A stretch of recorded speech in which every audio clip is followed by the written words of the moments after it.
Njengoba ngikutshela ke ekwedini mntaka baba ukuthi bantu njalo nangihamba nawe. In fact nje banele kubona le video le sebathi buta ukuthi ingabe mina nawe simawele noma mhlambe siyelamana ukuthi kanjani.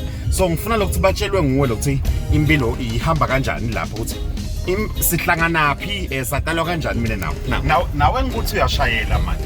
You see. So bengidabatshela laba ukuthi vele sibakanye kanye. So angathi lokhu baphikisa ngaliphi lokuthi sibakanye kanye. Uyabona?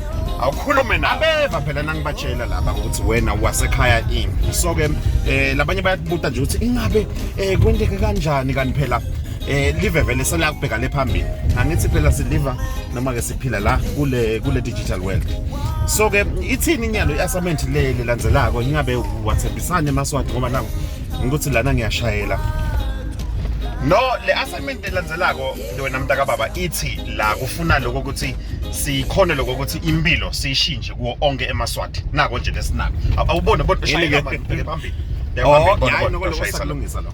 Uzoshayise la. Alright, asiboneke kahle nasesibhakile, but sitobachazela kahle.